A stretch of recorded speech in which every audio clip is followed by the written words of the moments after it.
Halo semuanya, yos, gue Mahat, salam. Volume 11 benar-benar menjadi akhir dari canon di mana Miranjo menjadi villain utama dan final dari arc peperangan di Kerajaan Boss. Cerita terduga alias plot twist yang paling mengejutkan pun terjadi selain di mana akhirnya Boji menjadi raja Kerajaan Boss, tapi tiba-tiba kehilangan Kage.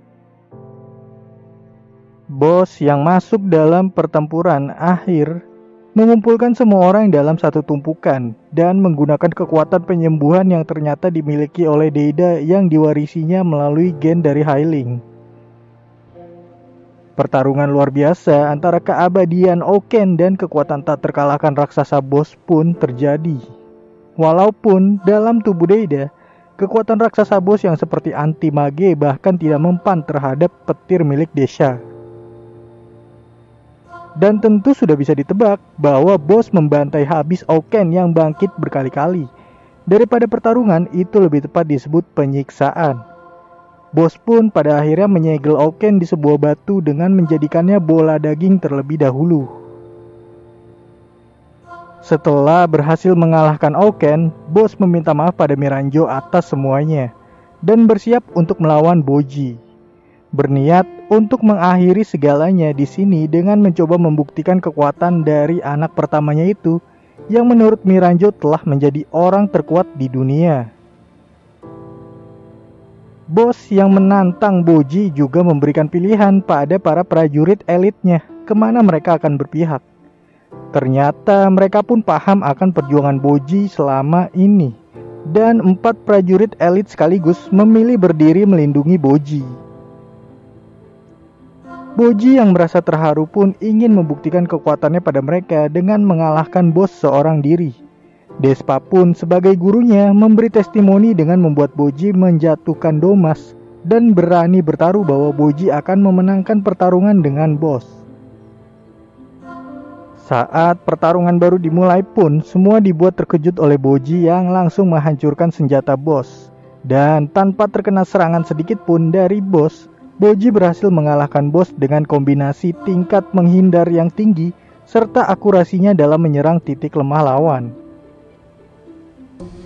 Boss yang kalah pun meminta maaf pada Miranjo dan awalnya ingin menghancurkan Miranjo lalu mengembalikan tubuh Deida. Namun Boji yang telah melihat masa lalu Miranjo mencoba menghentikan Boss dan berniat ingin menolong Miranjo. Setelah mengucapkan salam perpisahan pada semuanya, Boss pun mengembalikan tubuh dari Deida. Selanjutnya, Miranjo melakukan ritual memanggil iblis untuk menyelesaikan semua yang telah terjadi.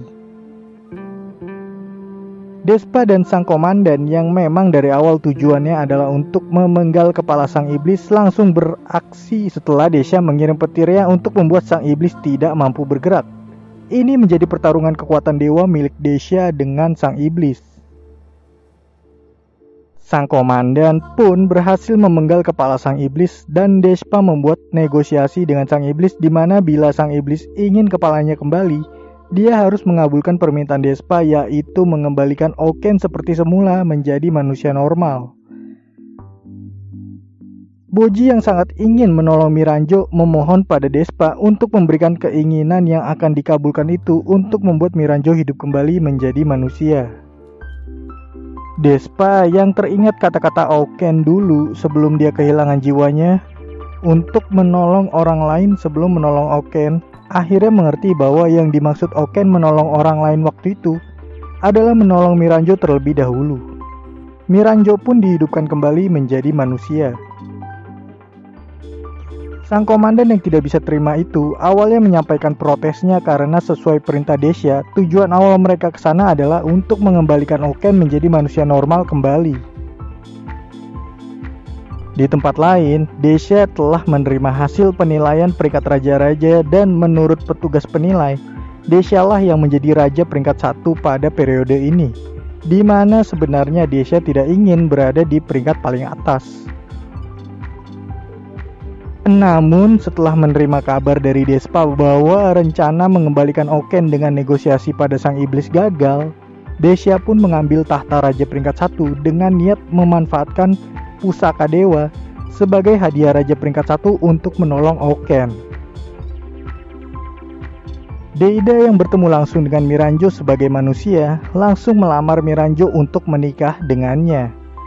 Pada dasarnya, selain telah melihat masa lalu Miranjo, Deida selama ini sebenarnya juga telah penasaran siapa sosok di balik cermin ajaib yang selalu menemaninya.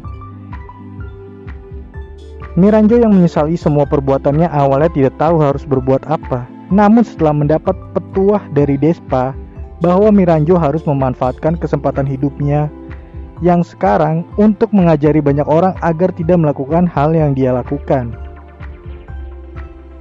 Setelah memahami maksud Despa, Miranjo pun berniat untuk mengabdikan hidupnya dengan ilmu-ilmu yang dia punya dan berusaha membuat orang-orang di sekitarnya bahagia, di mana itu akan menjadi semacam penebusan dosanya.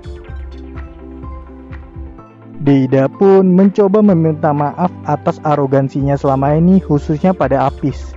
Bahkan Deida yang dikenal selama ini cukup angkuh pun menundukkan kepalanya pada Apis dan rela melakukan apapun demi menebus kesalahannya itu. Apis pun meminta Deida untuk menyerahkan tahta kerajaan pada Boji yang memang dari awal Bojilah yang seharusnya mendapatkannya. Namun Boji yang terlihat tidak percaya diri seolah mencoba menolak hal tersebut. Kage yang berada di samping Boji pun menyadarkan Boji bahwa dia harus lebih percaya diri, di mana kali ini akhirnya dia berhasil menggapai cita-citanya untuk menjadi raja. Dan jangan ragu untuk mengambil tanggung jawab tersebut. Setelah melihat hal yang Kage lakukan untuk mendukung Boji, semua orang pun bersumpah setia pada Boji di saat itu juga. Di mana hal ini membuat percaya diri Boji tumbuh dan dia pun berani mengambil tanggung jawab untuk menjadi raja. Hailing yang melihat anak-anaknya tumbuh dengan sangat baik tentu merasa sangat bangga. Sekaligus Hailing sudah tidak menutupi hubungannya lagi dengan Drusi, di mana dia sepertinya akan menjadikan Drusi suami barunya. Boji yang menjadi raja menutup akhir dari volume ini.